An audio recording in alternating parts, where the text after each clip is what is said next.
Hey everyone, Rob from Southgate Media Group here. Before we get started with this podcast, we have a quick message. If this is your first time checking out the show, we love that you found us and we really hope you enjoy it. What we have to say is for the subscribers. If you enjoy our shows, would you please donate to help keep these going? We don't want to have to put traditional ads on these shows, but this does cost money. So we really do rely heavily on donations. To make a donation to the show, please go to our website, www.southgatemediagroup.com. Go to the page for the show, and in the upper right-hand corner is a donate button. It takes you right to PayPal, and you can donate whatever amount you want. Thanks a lot for listening, everybody. And now, on with the show.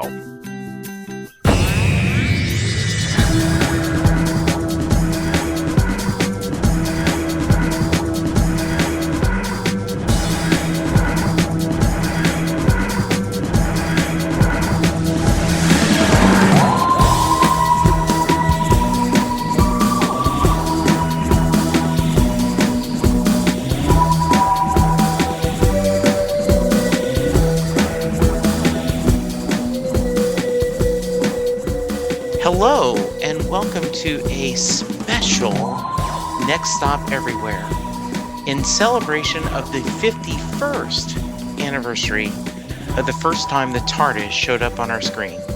I am Jesse Jackson, and joining me today is my partner in all things Whovian, Charles Skaggs. Hi, everybody.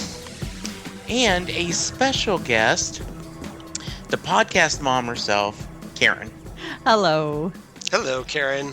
Hello. So, if those of you who've been following along know that Karen guest starred in one of our earliest podcasts because I was out having fun at DragonCon. Yep, Into the Dalek. Yes. And so when we are recording this on November 23rd, 2014, which is the 51st anniversary of the first episode of Doctor Who.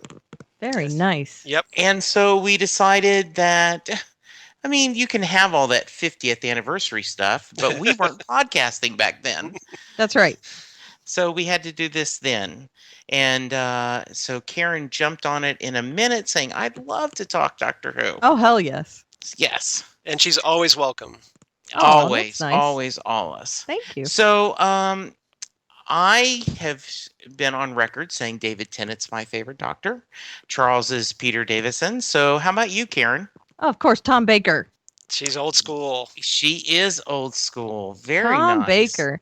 But I do have, I have good feelings about the newer Doctors as well.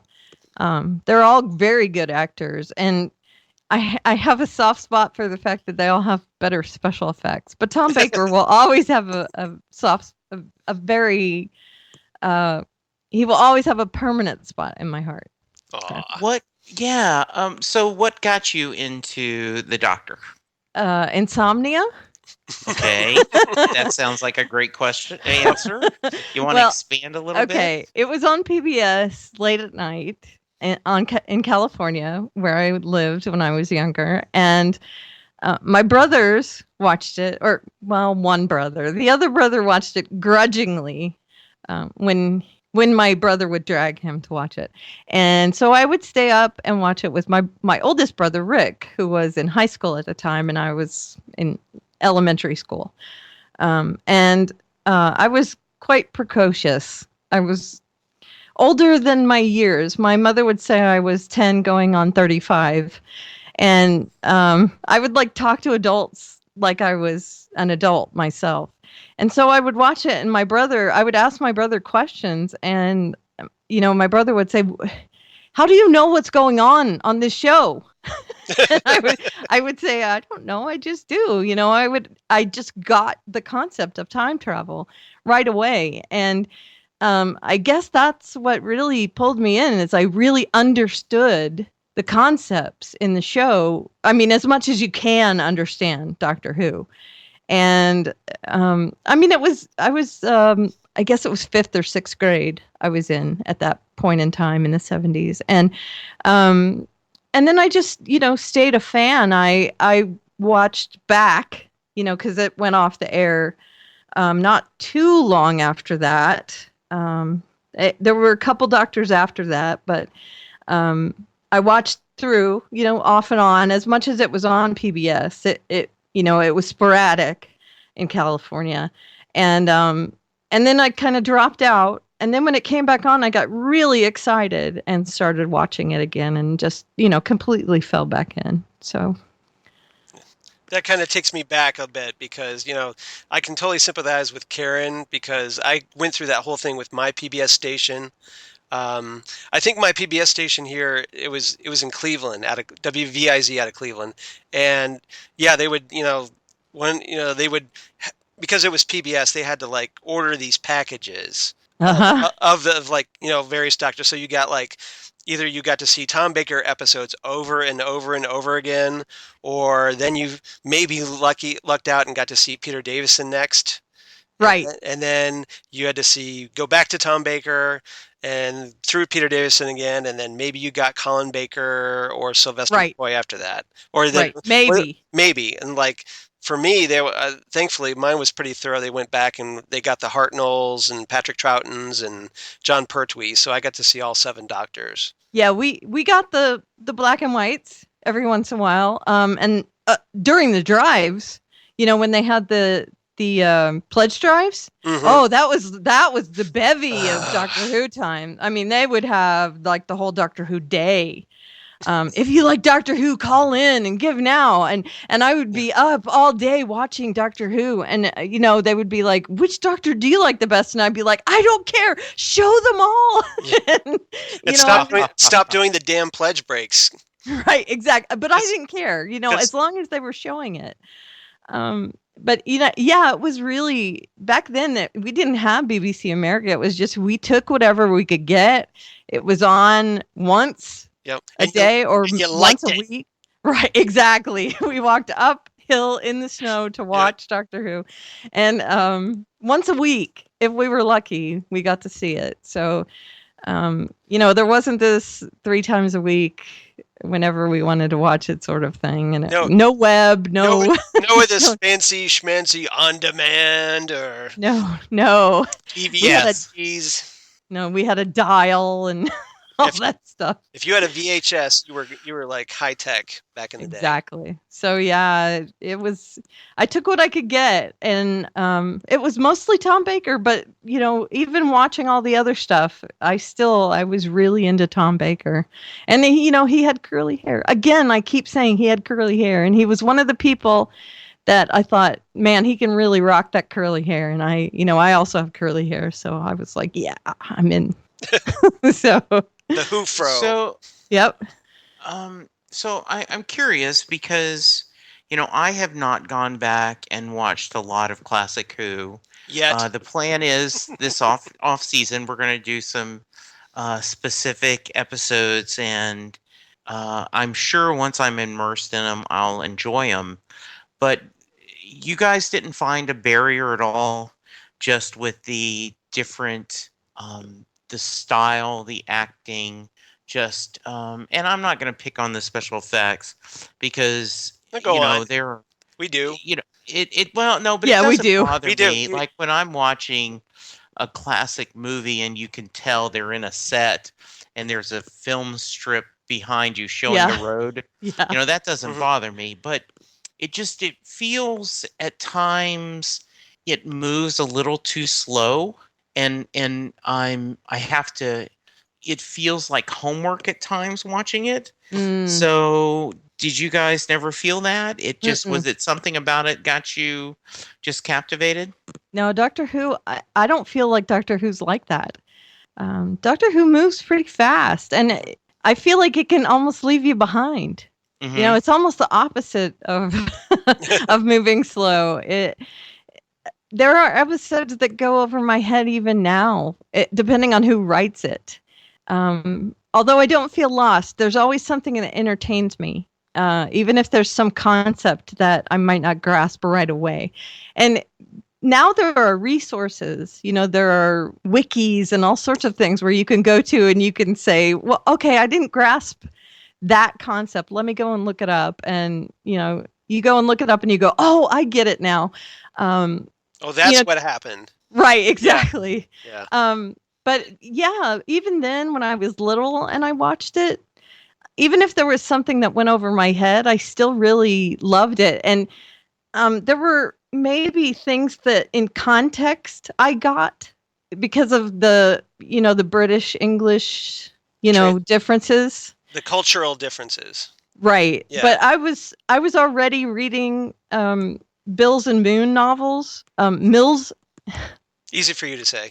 Mills and Boone novels, which are the equivalent to our Harlequin romances, but from England, as a young girl. And they were, if you understood the context, you understood their British speak. The colloquialisms. So, right. Right. And I was very much into Great Britain and England and, all that sort of, I did a report on Australia even, and, any kind of other culture, I was just immersed. I did our model UN and, all that sort of thing. So it didn't frighten me. And I was always very easily taken to context. So as long as I got the context of it, I would understand what they were talking about. And Doctor Who is it's pretty transparent when you think of context. I mean, as long as you understand the concepts of time travel and science fiction and things like that, you can get the context of it. So, Charles, I kind of know your answer, but I wanted you to say the same thing.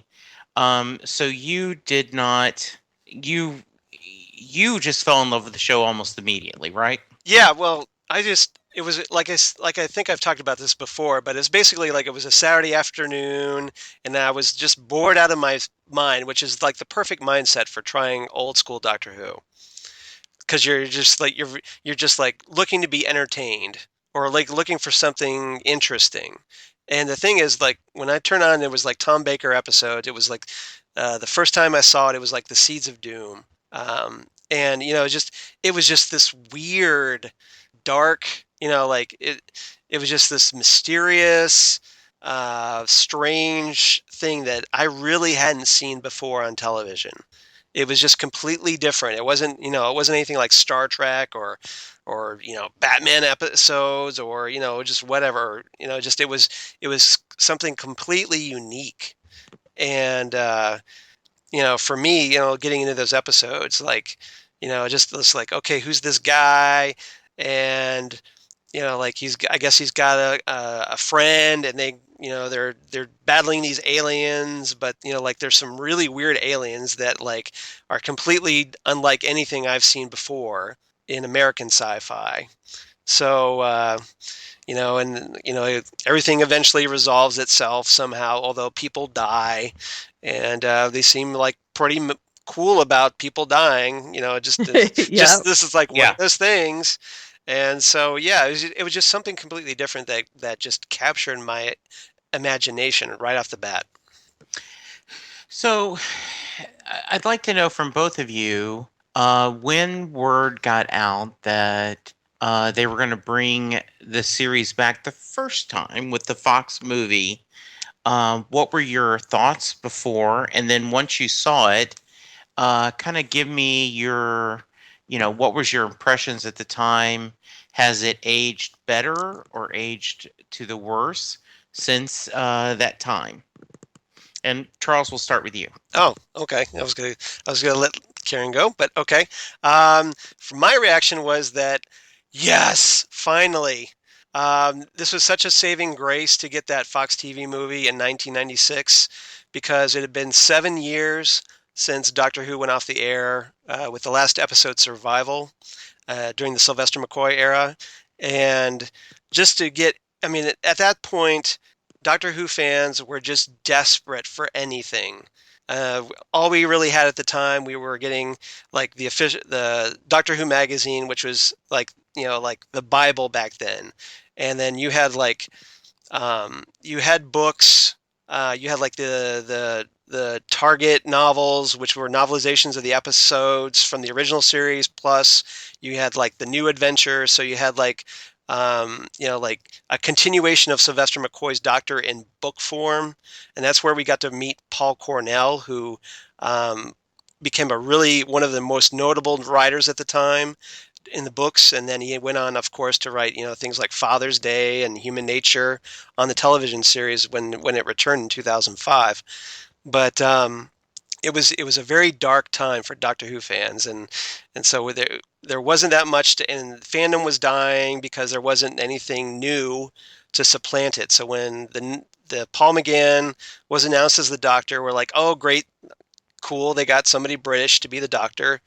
That's great. And and then when we heard that Sylvester McCoy was going to come back and film a regeneration scene, we just like, yes, it officially continues. This matters.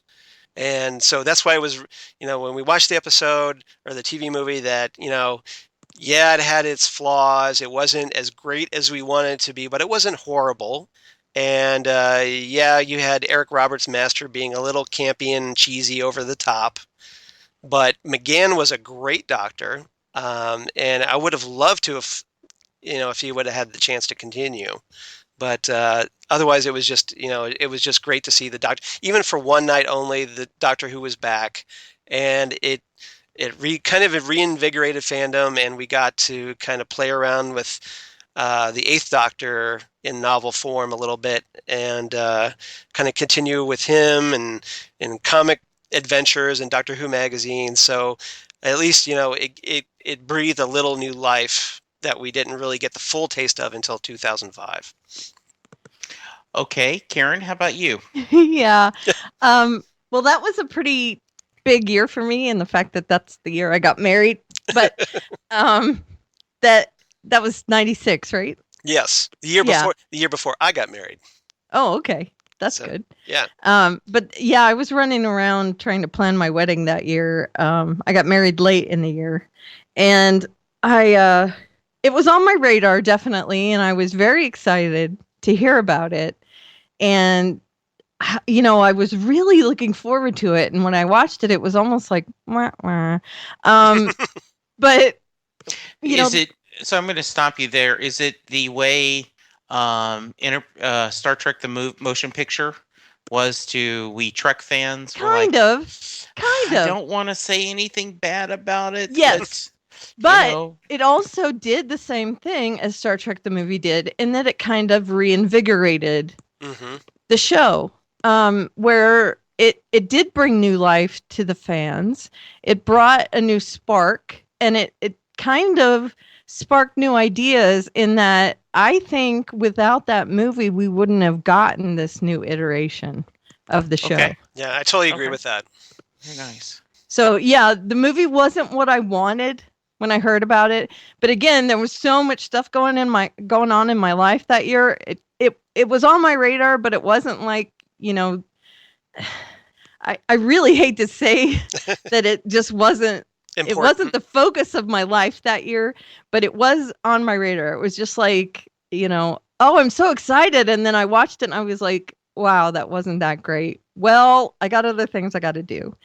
And, it just kind of went by, and I was like, that's so disappointing. But then, looking back now, I can say I'm so glad that happened, because all this other stuff happened since then. I'm just sad it wasn't better. That's all. So, I had already been, I had started going into the Doctor, I don't think Matt Smith had started yet. And I ordered the movie, from Amazon, and just to check it out. And I liked it. I was pretty happy with it. Yeah, it's not terrible. No, Yeah, it's just average, really. Right. Since, I didn't have any I didn't have any expectations, did not have anything that was going to kind of bother me. So I enjoyed it. I was taken back by Paul McGann's dress. The clothes. It just seemed, why would he dress so strange? Right. And so out of time. Right. And so, and I think that's a little too wacky. Yeah, because Eccleston and Tennant didn't. Right. And so I think that's what kind of that bothered me. And see, even Tom Baker was eccentric, but he still looked normal. Right. So yeah. Mm-hmm. I think that's part of what bothered me, is that it was kind of campier than I liked. Mm-hmm. Yeah. That movie was very campy. Yeah, well, it was a victim. It was because a lot of those TV movies back then in the 90s were pretty much like that. Yeah. I mean, it hadn't quite, because Buffy hadn't come along, right, and kind of showed everybody, oh, this is how we should be doing this kind of stuff. Right. Yes. Yeah, it was over the top, I thought. Mm-hmm. So yeah, I'm sorry you had to watch that, Jesse. No. I mean, like I said, I had already watched it and enjoyed it. Okay, so you had a feel for Doctor Who already. Yes, I did. So okay. I had already been a fan. Okay, good. And kind of enjoyed watching it. You may not have started watching it if you had seen the movie first, though, right? Yes. Yeah. Maybe not. See, that would have been a detriment. Right. Yeah. But you have to admit, it was, at least as far as special effects, it was an upgrade over the original series. Right. Yes. 100%. How could it not be? Right. Right. And see, we do make fun of that, Jesse. I mean, that's like a tradition in the fandom, is to really super harp on how terrible the special effects were. And even still, we kind of make fun of like the sonic screwdriver and stuff. Haha, isn't that funny? But in an endearing way, I think. Oh, yes. Oh, absolutely. Yeah. The other thing I was struck by that I really liked about the movie, and this is in a small way, but when Sylvester McCoy is sitting in a chair in the TARDIS console room, that because with Tennant and Eccleston's TARDIS, there's not any furniture. It's just the control room. Mm-hmm. And I really like the idea of like, oh, look, the Doctor's actually reading. Mm-hmm. And, it looks like traveling, not just going, like a car going one place to another. It really did look like his spaceship, quote unquote. Right. Well, they all make it different. Right. For themselves. Mm-hmm. So it's just up to whichever Doctor it is. Yeah. But it was a different take for me, and I really liked that. Yeah. So we're going to move on to the modern era. Karen, I'll let you start this time. When you heard did you hear rumors beforehand that they were thinking about bringing it back? Yes. Give me your thoughts when you heard who was going to be the Doctor. Did you have any previous knowledge of Russell T Davies? And pay attention, Charles. I'm going to have you answer the same questions. Oh. Well, okay. BBC America, I had already had experience with them. I liked some of their stuff. I didn't have any preconceived notions of anyone connected to the show. I hadn't heard of Christopher Eccleston when they announced him. I hadn't heard of anyone else. And I thought, well, I'm going to have an open mind. It's been long enough that I think they could have a fresh take on this. It sounds like there's some good talent. And every time something else came out that I would hear something new about it, it became more and more encouraging. And I thought, well, I really cannot wait to see this and to see where they go with it. So every time it came, even before that movie, I had a really, I got excited and I had an open mind because I really wanted to see where they were going to go with it. And I had the same thoughts about this one. And I had very high hopes because there were many other productions that I loved from BBC and BBC America. And, I had confidence that they could really do something great. And it turned out that they actually did, which, that was kind of a no-brainer looking back, but I'm so glad it actually was, because this could have been a disaster, taking a known quantity like this and redoing it. It really could have turned into something bad, but I'm glad that they just picked it up and did something wonderful with it. So Were you very pleased that they established very early that it was the same Doctor? Yes. That it was not a reboot? Yes. If they had rebooted it, I think it would have been a disaster. I really do. I think making it the same Doctor put it in the continuity and made the fans connect with it right away. And, the Doctor's ageless. He's timeless. There didn't have to be a reboot. And that wouldn't have made sense. The Doctor doesn't need a reboot, period. Well, I mean, right, Charles? Oh, I totally agree. Yeah. Because I think a reboot would have just pissed off so many fans. Right. He can regenerate. There's no need for a reboot. Mm-hmm. Technically, every time he dies, it's a reboot. But there's still a underlying continuity with the whole universe. So he becomes a slightly different person, but he's still the same Doctor. Mm-hmm. And so fans wanted that series to continue as opposed to being restarted because we wanted that. We wanted to know, like, okay, we knew that there could be 13 Doctors. Right. So we wanted to see Doctors 9 through 13.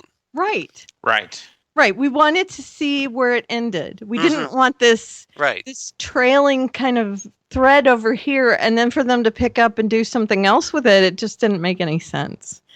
So I'm really glad they did it the way they did it. And now I'm like, no, please don't end it with 13. Yeah. So I know that when I started watching, and I'm doing it through DVDs, it felt kind of cool that they didn't spoon feed you. They just, it is truly, nice to meet you, now run. Is how they treated the whole series. Yep. Like, you'll figure this out later.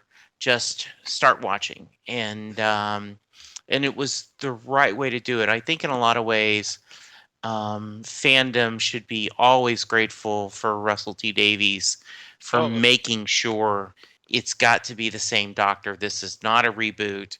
This is, we will find our own version. But it is definitely, the same show I watched as a kid. Yep. Mm-hmm. Totally Charles, agree. how about you? For me, it was I think it was 2003, late 2003, when we first got the official word that the show was coming back. I mean, you'd heard rumblings, but nothing official.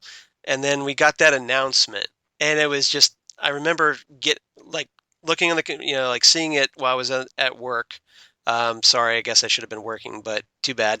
I was checking it out on the internets, and I was just like, I think I was in kind of shock because I was like, they're bringing it back, and it's the BBC bringing it back, and I'm like, oh my god, this is happening. This can't be happening. This is happening, and I went through like a million different kind of emotions, I think, at that day, and then we got the word that Eccleston had been cast, and I wasn't too familiar with him.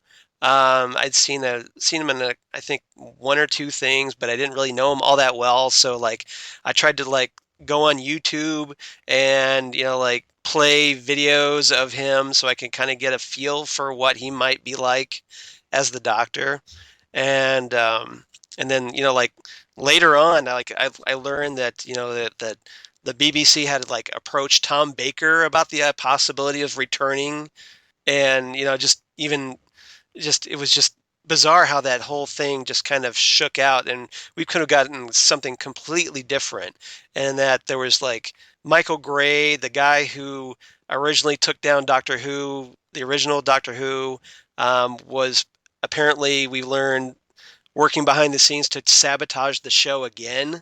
And keep it from getting back on the air, and just to learn these things was just so frustrating. Why do they care? I don't know. I think it's this great. He felt like the show, because it was so cheesy, and it brought down the image of the BBC being this grand dame, and I think he felt that well, it's going to be cheesy bringing it back, so why should we bring it back? And just being completely out of touch. But thankfully, Russell T Davies, from my understanding, just stuck to his guns, and he got the guy he wanted, and the rest was pretty much history. And then when we saw Rose, that first episode, I remember download because it had leaked a little early, and over because at the time it aired in Britain before it aired over here. Like right. we didn't have rights to it because Doctor Who was still not a thing over here at the time. So it aired over there, and I remember spending hours waiting for the download. Yeah. On dial-up. Oh no. Of Rose. It was just this eternal wait. And I think it took like 3 hours for the whole thing to download, and I just remember watching it, going, "It's back!" And I'm just like, this is Doctor Who, and the theme was great, that Murray Gold theme, and like Eccleston, he's got presence. I mean, yeah, his northern accent was a little weird because we're so used to doctors with posh accents, and it was a little weird, but and Billie Piper had that same kind of affect to her voice. So it was a little unusual and different, but it was real, and it had that. It brought in, I think, a lot of the things that the Buffy style storytelling, where you've got more heart and more characterization. Because I mean, obviously, like, the companions get so much more depth to their personalities than they got in the original series by far. Oh yeah. And like, they're real people, and they're characters of substance.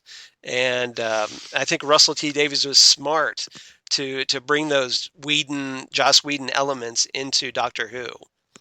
Yeah, I also agree that they set up and some may argue that Moffat's kind of left this a little bit, but the individual stories, but with an overall arc.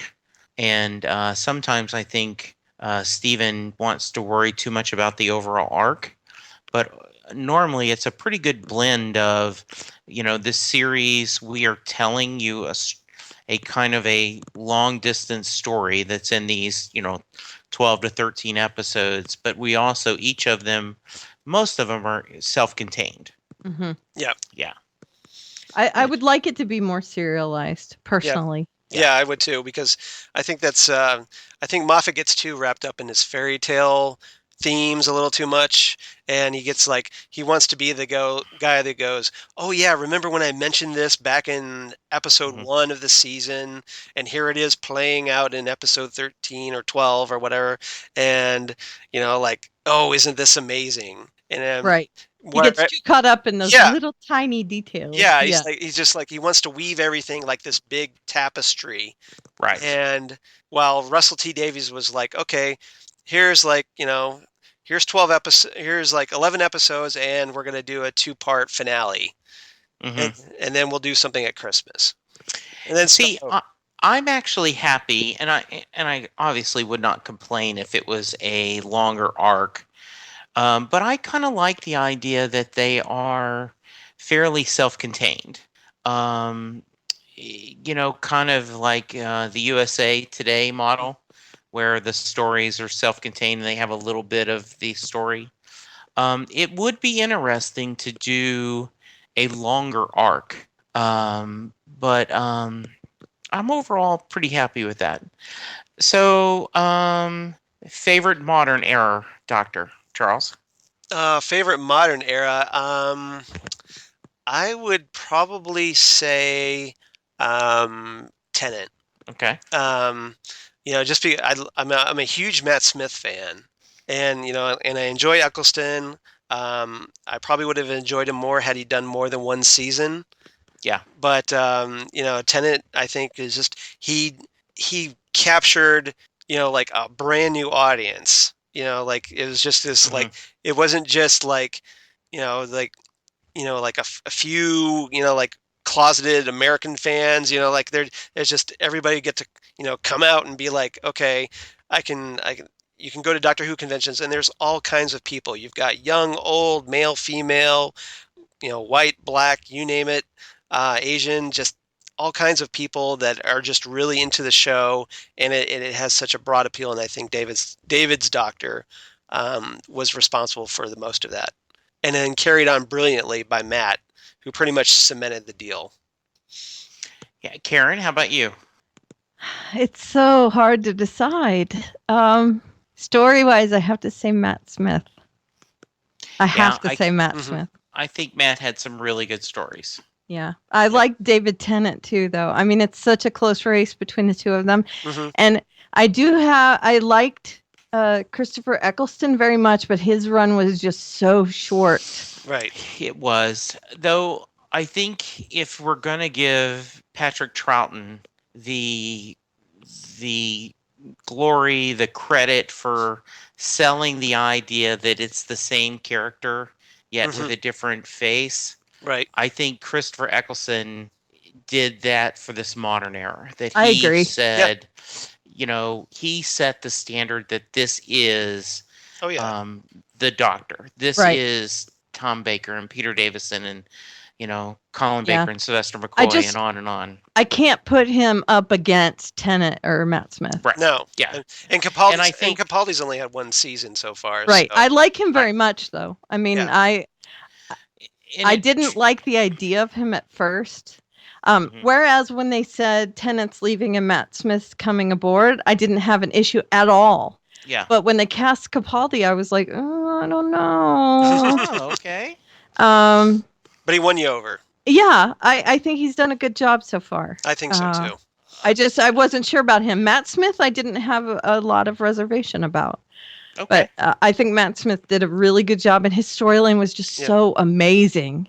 I think Matt was stronger right out of the gate because the 11th Hour was such a great episode. Oh. And it just really hit the ground running as far as and it never slowed down. No. And it really was it is a jumping on point for someone. And, Charles is a firm believer that any episode of Doctor Who is a good episode to start with. Sure. Just start watching. But I think that the 11th Hour is a really great jumping on point. Yeah. And I think his run has the most, I keep saying amazing, but it's just so twisty and epic is a good word for it. Yeah. Epic and mind-blowing, and it just changed how I felt about everything about the series. I mean, I loved it already. I was a huge fan already, but this just blew my mind. The whole 11th Doctor storyline was amazing. So I want to move on to companions, but I have one question before we do. Do you feel that the modern era captures the spirit of the classic era? Do you feel if you can get past the it's in black and white or the dated references of the classic? Do you feel like they are? Has it changed too much, I guess? Okay. Let me put this in construction terms. Okay. The old era, the classic era, would be like the pillars underneath the pier. And the new era is the actual pier. So that classic era is the foundation. The foundation, and it's sturdy, and it's beautiful to look at all by itself. They're well built and they're wonderful, but then the pier is amazing, and you can walk on it, and it's shellacked wonderfully, and it would not exist without that other stuff. So, I mean, it has that other stuff that it wouldn't exist without that other stuff. But I think it also builds upon that stuff very faithfully.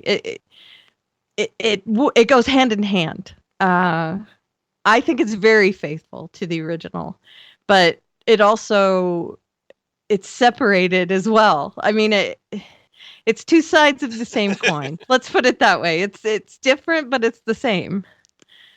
All right, Charles, how about you? I totally agree that the it's the kind of like the building blocks of Doctor Who is the original series. Because it introduced so many concepts. You got the Daleks, you got the Cybermen, you got the Master, the Time Lords, excuse me, and you had Sarah Jane and K9 who factor into the news show, and so it's just and the concept of regeneration. I mean, that's huge. Gallifrey.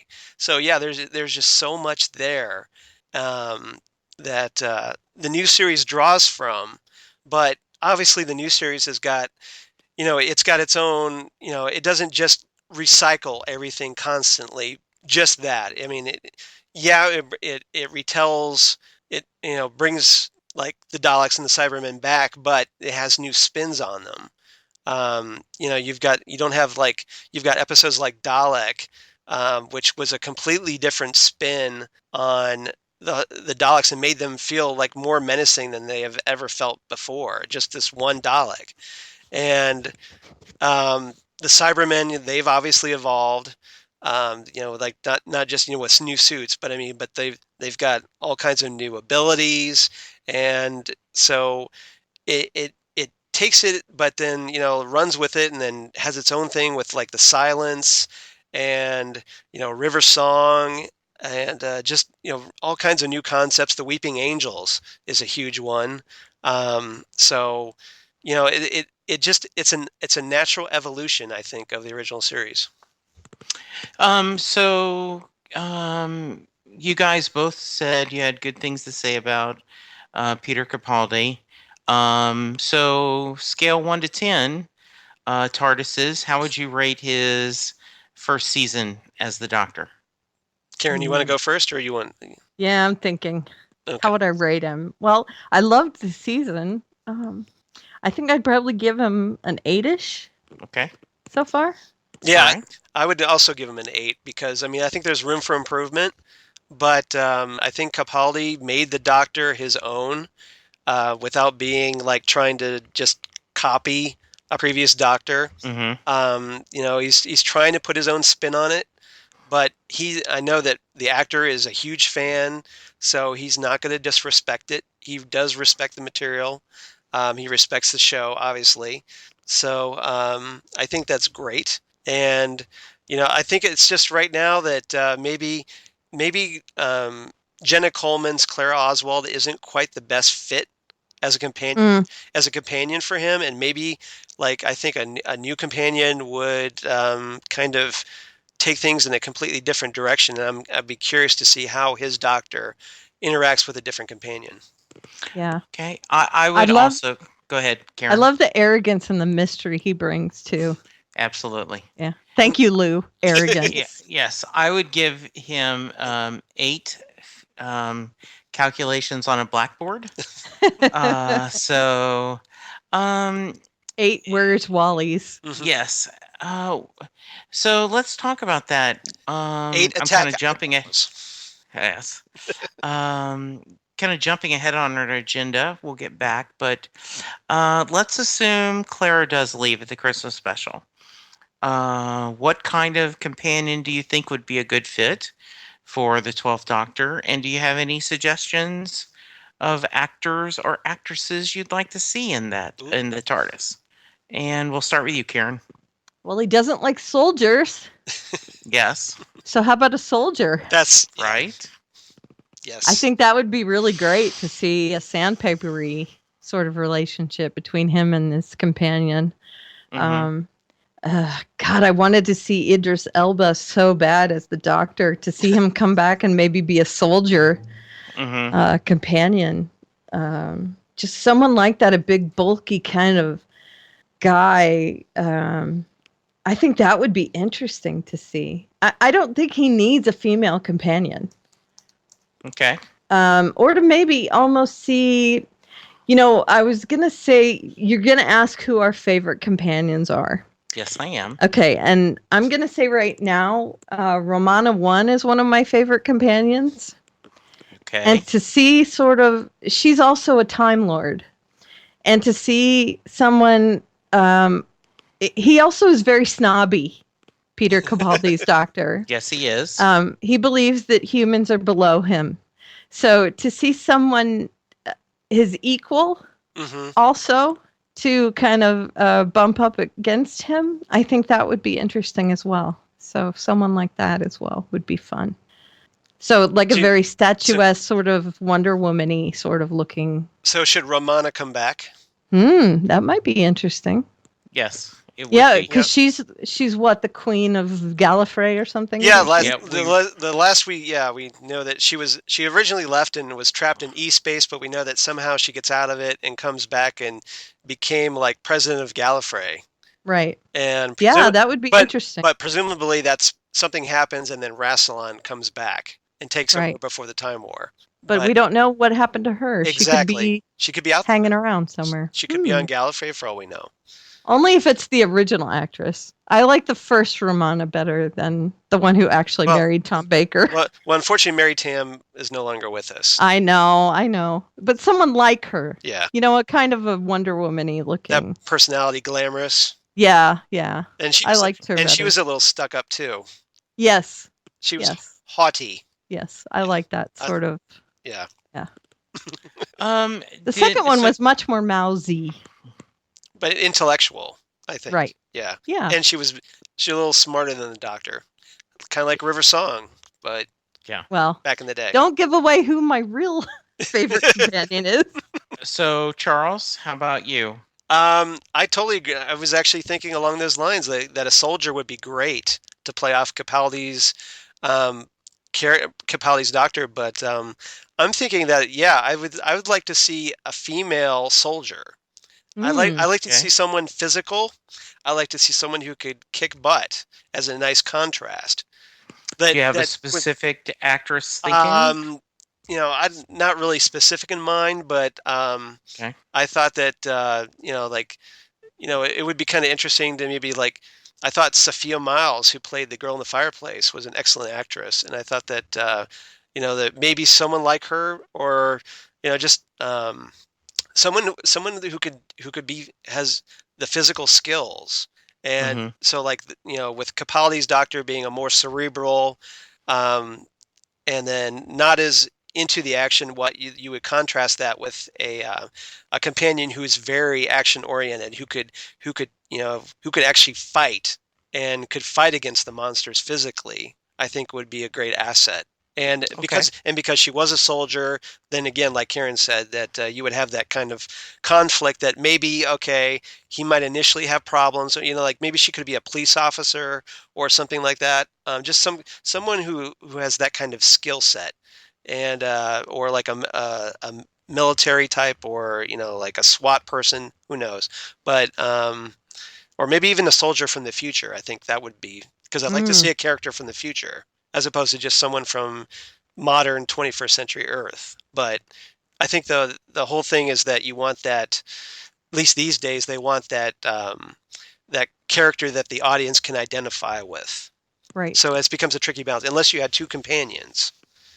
So did you guys watch Almost Human? I did. Yes. So there was a girl in one of the episodes, Unbound, called Danica, and she was played by Gina Carano. I don't know if you know her. Yeah, Gina Carano's great. She was in the movie Haywire, and she was actually rumored for Wonder Woman before that Gal Gadot was cast. Yep. She was actually dating Henry Cavill for a while there. Oh, really? Yeah, it was interesting. I've got pictures of him on my blog, the free plug. That it's got pictures of Cavill and her going to this like awards function or something, and they just look like Superman and Wonder Woman together. It's just It's just amazing. She would be great. Yeah, she would. Someone like that. Yeah, someone who could be really formidable. Yep. Well, Katie Lutz from Arrow, she's available. Yes. Yeah, she would be good. And she's really good in this movie called The Machine. That's on Netflix. I highly recommend checking out because she plays an android in that, and she's just phenomenal in that. Very underrated. So I just Googled Gina, and I totally agree. Big thumbs up. I think she would be great. Good call, Karen. She's very pretty, and she's tall, and and she kicks ass. She's a martial artist. Yeah. So I know this isn't going to happen, but 2 years ago when the Newsroom first premiered, I just thought Emily Mortimer would be just wonderful as a companion. The way she does the dialogue with, Aaron Sorkin's dialogue. I love her. I also think in the same show, Dev Patel. Yeah. I think that would be an interesting companion. Especially since we haven't had any Indian companions. Yeah. Right. So yeah, that would be, and he's a really good actor. He plays comedy well. He plays drama well. And then there's a little bit of buzz that Ingrid Rose Leslie from Game of Thrones. There's rumor that she may be being considered, and she would do the warrior thing really well. She could because she's as Ygritte on Game of Thrones. She can definitely. She looks like she can fight, and she's got she can do sass very well. Yeah. So. That's a thumbs up for me. But I would think she's really good. But personally, I'm hoping she plays an Irish companion because we still have not had an Irish companion on Doctor Who. Yeah. So I would. It's just one country over, guys. Come on. Yes. You can find it. You found Scotland. Cool. You found Wales. You can find Ireland. Right. I know we have had American companions in the past. Weren't they always played by British actors, though? Perry was. Yes. Nicole O'Brien is a British actress, but I don't know if you'd really call Jack Harkness a American because isn't he from like the 51st century on the colony? Yes, in the future, yes. But he is he's even though he was raised in Scotland, but I mean he's also part American, I guess, so that he's got American citizenship. Mm-hmm. So we really haven't had a good American companion on Doctor Who. So that would be nice to see too. Yeah. I'm also in favor of an alien companion. I think that would be interesting. I know you have the makeup problems, but it still would be interesting to see. So Karen? There were plenty of alien characters in classic Doctor Who that just looked human. Right. Yeah. So you could get away doing that. Yeah, Romana being one. Yeah, or Nyssa or Leela. Right. So, yeah. K9. Yes. K9's a little different. Yeah. Just a wee bit. No makeup problems there. Yes. Yeah. So, Karen, you were kind of teasing. Who is your favorite companion of all time? River Song. Come on. Of course. What's not to love? But is she really a companion, though? Because she's not in the credits. Yes. I'm sorry, but she is a companion. She doesn't really travel with the Doctor. Doesn't matter. Does she? She's like the Brigadier. She's sort of a companion. She's a companion, as far as I'm concerned. There you go. And in your face, Charles. Okay. And the Pawns. I think the Pawns as well are my favorite. I loved A Married Couple on the TARDIS. I love the way that Rory and the Doctor were Amy's boys. Mm-hmm. I'm a big Martha fan. I just loved Martha. And so I think she would, if I had to pick one companion, it would be Martha. And Charles? I'm a big Martha fan too, so I'm definitely down with that. Going back, old school, I love the interaction with Jamie and Zoe from the Patrick Troughton era, because you've got this kind of sort of dull-witted Scottish Highlander with this incredible brainiac know-it-all in Zoe, and they play so brilliantly off each other, especially with Patrick's Doctor, and then Leela, who is this great warrior character that she comes from a warrior tribe called the Sevateem, and but she's also they gave the character a lot of humor. And, it was a very Pygmalion relationship she had with the Doctor. And then the two Romanas, obviously, Mary Tam's Romana was great. She's just stunning to look at. Yeah, and she was wonderful. Yeah, too. she was. And then what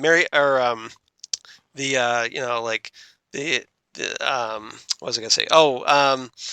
Ace on Sylvester McCoy's era, which is a great I think it was a great role model for girls at the time because, I mean, this wasn't just a companion that, was just like, asking questions as far as like, like, or getting tea for the doctor or something. This was like somebody who was out there with a charged up aluminum bat beating Daleks. And I love Ace to bits. Yeah.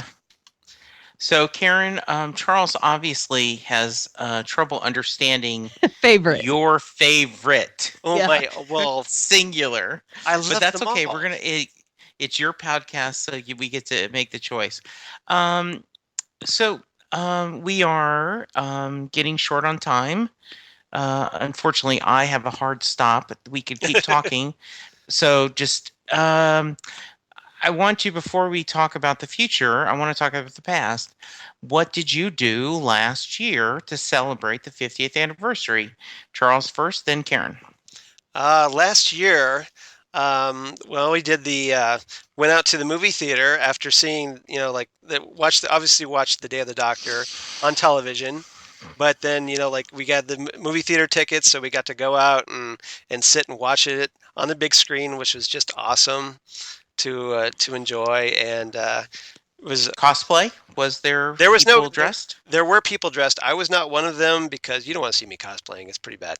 But although I have cosplayed as the Ninth Doctor a couple times, so there is that. But I was not cosplaying at the time. But I'm a big fan of the people who do it, so go for it. And then I was obviously writing blogs about it and just yes, posting all kinds of videos on Facebook and Twitter as much as I could. Did you, when you actually watched the episode that Saturday night, anything special? Did you do, or just sitting there with the little young Charles's heart? Yeah, it was unfortunately I'm pretty much kind of isolated as far as none of my close friends at the moment are really into Doctor Who, so they don't really I wasn't really able to plan a Doctor Who party, which would have been awesome. I would have loved that. So it was just Lori and I. It was a much more intimate setting, but by the same token, we got to just kick back and actually concentrate on the episode, which was great. Awesome. How about you, Karen? Yeah, my husband is not a fan. Right. I know that's terrible. It's a mixed marriage, but that's okay. You make it work. He doesn't get it. Right. I'll put it that way. He understands a lot of things that I don't. So I'll put it that way. So I sat at home cross-legged watching it with popcorn. And then I jumped up and down when you guys decided we were going to talk about it on Storming the Castle. Yes. And we had a special little segment on Storming the Castle where we talked about it. And that was amazing that we got to chat about it a little bit there. So that's what I did last year. Okay. So I had, because Charles is too far away, so my other Whovian friend, Ken Schaefer, that has been mentioned often, for those of you who are playing the Next Stop Everywhere drinking game, take a drink. He, at the time, did not have BBC America. So he and his son, Parker, who has become a fan, came over to the house, and we watched the excellent TV movie about the early series, Adventures in Time and Space, right, Charles? Yes, and that is fantastic. So we watched it first. I baked fish sticks, and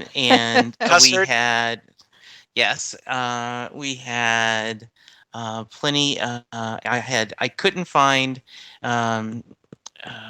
Jerry the babies, but I did have jelly beans, and we watched it together. I took every Doctor Who T-shirt I had and hung it up, as decorations in the house, and it was just the three of us, and it was just so. It was, and I've talked about this before, it was a 9.9, and the only thing would have been better is if Eccleston had come back for the transition. Yeah, that was I my agree. only, and Yeah, but that was just the only thing that I didn't have with it, and so it was truly just amazing. But John Hurt was a good replacement. Yes. Oh, absolutely. I'm just saying when Hurt moved on, right, it would have been very cool. So let's talk about the future. What do you think the next series is going to go? How long do you think we'll keep this Doctor? Give me your thoughts. Charles, you first. Okay. As far as how long the series is going to go is going to depend on who the next showrunner is, and what they do with it, because they're going to have to put their own stamp on it. I think people are right now in the stage that they were in during that last couple of Russell T Davies years, that they're kind of like ready for a change. They're a little fed up with that they're not getting what they want out of the series. So I think that I think Moffat will come back for series 9, but I'm kind of curious if that's going to be his last, and then if a new showrunner comes in, I would kind of like to see Toby Whithouse, who wrote things like the School Reunion and the Vampires of Venice, but he's also created Being Human, the UK version, and they also there's a great espionage series on right now that's actually on BBC America called The Game that he created, which is really good. So I think he would be my first desired pick as a replacement showrunner from Stephen Moffat. Okay. And how long do you think Peter will stay as the Doctor? I think, we know he's coming back for Series 9, thankfully, so he's not going to be an Eccleston. Right, one and done. Yeah, so hopefully he's one of the at least crowd that, because he is a fan, he knows that generally if you do 3 seasons, you pretty much can put your mark on the Doctor. So maybe he will stay for Series 10. I don't know that for sure, because he is kind of a big deal. I mean, he was in he was in movies like World War Z recently. So, and he does a lot of other BBC shows. So, he may stay, he may not stay. I'm hoping that he does at least do Series 10. I don't think he will do more than that, though. Okay. So we'll 3? see. I think 3, at the very most 3. I hope I'm wrong. Right. I'm hoping he stays, but because I enjoyed his Doctor, and I'm curious to see where he goes next. Karen, how about you? Which one do you want me to answer first? Either one. Ladies' choice. Okay. I would like Capaldi to stay for as long as he wants to stay, to be honest. I really like him so far. He's surprised me. I like his mystery. I like that he surprises me. Mm-hmm. So I really want to see where he's going to take the character. And again, I really want to see him be sandpapery, because I dig that he has definite opinions about people, and I would like to see him go up against someone that he has bad opinions about. Right. So a soldiery type person, or someone who he finds below him, would be really interesting. So to see that continue, and have him have to change based upon that, I think that would be really interesting. Okay, now, as far as showrunners, if this is his last series, I think it would be interesting to see Howard Overman, who created the Misfits show. Interesting. I loved Misfits, and I just think, they've bandied him about every once in a while, although he's really kind of an underdog as far as that goes. And he has a way with innovative sort of storylines. Plus he's shown that he can take sort of supernatural elements and blend them into real life situations, which is, the Misfits was kind of that sort of storyline. I don't know if you're familiar with the show, Jesse. Vaguely. Yeah. Okay. Where these 5 miscreants got superpowers, and okay. Yes. Yeah, okay. But they were really bad sort of miscreants. Yeah. And they were, doing the work release type stuff. Thank you. You're welcome. That's what I was trying to think of. Yes. Yeah, they're in the jumpsuits, and then they go off, and then don't they get like struck by lightning or something? Sort of. Yeah. It's not really lightning, but they think it's lightning. It's like lightning. Right. Yeah. So he blends that in with real life situations, and they're not the only people that get these superpowers. It's just that's who we see the perspective from, and they are kind of the superheroes of the situation. They are the good guys, But unquote. most of them are jerks. Right. Exactly. Yes. And I fell in love with the biggest jerk of all of them in the whole thing, Nathan, but whatever. Anyway, I think he would become an interesting showrunner. I know there are others. I mean, the ones you mentioned have definitely been tossed around more than any of the other ones, but he would be an interesting choice, I think, as well. So yeah, those are my opinions. And I wouldn't mind seeing the back of Stephen Moffat. No offense. Ooh. I think he's done good things, but she drops the mic. Boom. Yeah. No, I think it is. I think it's time for a fresh voice. Yep. Yeah. To bring back. I think that the new showrunner on Castle has kind of given a fresh perspective and a fresh blood to the series, even though it's early. Right. And so I think that could be good. I'm not sure. I don't have a strong enough knowledge of the different showrunners of Britain, but I would love to get somebody young that, from a fresh take, and maybe have him or her teamed up with a more seasoned showrunner to do a lot of the producer type things, but someone from a really fresh ideas. Yeah, well, he's kind of busy. Yes. Yeah, I know, but I mean that would be time. It would be nice. Every time fans talk about who we really want to run Doctor Who, Neil Gaiman's name comes up all the time. Absolutely. And that's Doctor's wife, Neil Gaiman, not Nightmare in Silver, Neil Gaiman. Right, exactly. And J. Michael Straczynski's always brought up. Yeah. And Neil Cross, the guy who did Luther, he's brought up a lot. Yeah, Mark Gatiss. Mark Gatiss is, but I think Gatiss would be, in my opinion, would be too whimsical. Yeah. He if you looked at some of the stories he's written, they're not exactly the gritty Doctor Who that fans really sink their teeth into. No. Well, and the two guys, and I'm drawing a blank to their names, but that do Game of Thrones, had never run a show. Mark Benioff. Yeah, and so I think that would be it. I'm sure that the British fans would go crazy with JMS, an American running this British icon. But I would love, of course, I'm biased. I'm a big Babylon 5 fan, and would love to see his take on the Doctor. Yeah, but he's brought up not just by Americans though. Yeah. Maybe if he writes an episode first. Yes. And see how he does with that before handing him the reins. Mm-hmm. Good. Well, what else do we need to cover about as it is getting close to kickoff? Oh, is that really your heart out? Now, yes. Now the secret comes up, but that's okay. I have dinner waiting, sort of. Yes. So yeah. Yes. Were we going to talk about villains at all? Yeah. Sure. Go ahead. Most terrifying. Weeping Angels. God's sake. They go ahead. They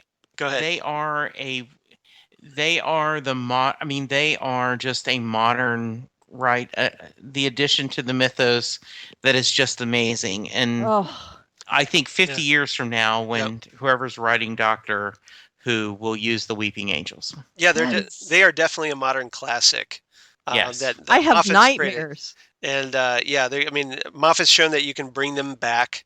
So it's they can be a recurring character. I mean, maybe they won't be used for a while, but I think somewhere down the line they'll be brought back after Moffat leaves. And I will never look at a gas mask the same way either. Right. The empty child, the silence are very creepy. Yeah. But what I thought's very funny, and my wife brought this up too. We're looking at the BBC website for gifts, and they have a weeping angel, top of the Christmas tree. Oh my God! She's like, "Have they not watched the show?" I want that.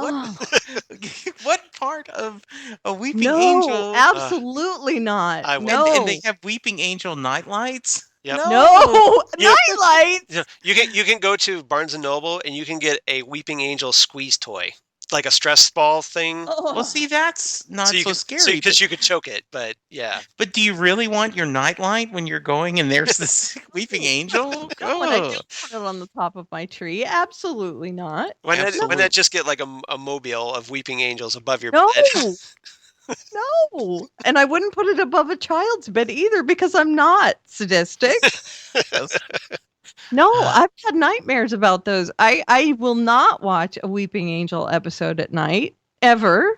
I mean, that's just crazy. Those are the worst. I mean, the best. Worst. New villain ever, and of course Daleks. Are the classic villain, and I love what they've done with them, how they've updated them. But and the Cybermen, I'm a big fan of the current look now. I mean, I wasn't as big of a fan of them being all big and bulky and stompy, but I really like their new look, and they've obviously got some new tricks up their sleeve. Yeah, and hello, this last episode. Yep, so angry. Really well done. So angry though, Danny. Yes, we will talk about that. What else do we need to cover, Charles? Let's see. We got we got the new villains, the Boneless, which could be really cool. That was well done. And then they've got potential, I think. But someone I want to see back is the Vashta Narada. Because I thought they, with the shadows and taking people over, that I thought that had potential. So I'd like to see those guys get brought back. And so the flat people I could do without from Flatline. You didn't like them so much? Nah, not really. Oh, see, I thought they were pretty. They were okay, but their line's over. Their storyline's over. I'm good with them out. Yeah. I like future stuff a lot. So seeing future villains and then having them come back, that's good for me as well. So. And I like fairy tale-y sort of things too. So, yes. Are you both looking forward to the Christmas special? Yes. Oh, definitely. Nick Frost is in the episode. How could you not look forward to it? We saw the little clip that was not spoilery at all, just kind of fun. That from the Children in Need special, which I thought was really, really funny. Kind of a twist on the Santa Claus Father Christmas myth, of course your parents give you the gifts. Yep. It was very good and nice. So anything else, Charles? Well, we need to cover. Karen, how about you? I think we're good. Nope, all right. Karen, thank you so much for joining us. Yes, Karen. Of course. Yay, Karen. I'm happy to join you. You're going to come back during the off season whenever and talk to us about some of these classic episodes. Sure. Give me an assignment and I'll come and join you. We'll gang up on them. Yes. Okay, Charles has sent me a list. Because next time is Spearhead from Space. Ooh. Indeed. The John Pertwee's first story, which we're going to be covering in about a couple weeks from now. Yes. So I'm curious to see what Jesse thinks of that, because I think that's another episode that's like the 11th hour. It's a good entry point. Yeah. Because it just kind of picks up and you can really latch on to John Pertwee's Doctor right off the bat. Yep. Throws you right in. Mm-hmm. Yeah. And he got the Autons first time. So yeah. Karen, where can we find you? Everywhere. At Oliveria on Twitter.com. And in my bio, there's my About Me link where you can find all my links. So, okay. And I really hope I live up to. Oh, you were amazing. You were a great companion. Oh, that's nice. Charles, how about you? She can't be the Doctor or Romana at least. Yes. No, I'm okay with companion. Okay. I'm good with that. For me, that you can obviously find me on Twitter at Charles Skaggs, and then the Instagram, the Google Plus for all the 6 of you that check out Google Plus. And then my blog, Damn Good Coffee and Hot, full of all kinds of geeky things, including Doctor Who, Next Stop Everywhere, and a certain podcast that I do with the lovely Karen Lindsay. What's that? That would be Dangerous Habits, the Constantine podcast that all the crazy cool kids are checking out. That's right. So I was going to bring that up, that Karen is a subset, because Karen and I also do Storming the Castle. We're like a Venn diagram, right? All about the ABC show Castle. And you're in the center, apparently. That's right. Yes. And we also do a JKL Media podcast, and we are going to have Charles guest star, because we are, in the next couple of weeks, we're going to do a DC TV discussion. That's right. Because DC is kind of taking over the TV this fall. So we want to no kidding. And next fall as well, by the looks of it. Yep. Absolutely. That's right. Mm-hmm. I am at JWJ170104. Thank you so much for listening to us. Please go rate us, like us, tell all your friends. And we will be back in a couple of weeks to talk about Spearhead from Space. And we will be covering the Christmas special, and we will have Charles or I will post the schedule of what episodes we're planning to talk about, so you can follow along. Yeah, so definitely watch those episodes with us, or not with us, but be ready to watch them wherever you live, and then we'll watch wherever we live, and then we'll all meet back at the podcast and have all kinds of fun. Hey, I might do a live tweet when I watch. Oh, so cool! Those are always fun. Karen loves when I did that on Farscape. Yeah, maybe we need. Yeah, we'll plan a time and announce it when we're going to do a live tweeting of the episode of the story, because that could be a lot of fun. That's awesome. Absolutely. So thank you both. I need to go turn on my grill to start cooking dinner for the Cowboy game. Can you hear my eyes rolling up in my head? Yes, I know. I want you guys to please keep hope alive. And remember, there's 3 of us. I'm reversing it. You're reversing it back again. You're reversing again. We're confusing the polarity this time. Nice. Thanks, everyone. We'll talk to you soon. Bye, everyone. Bye.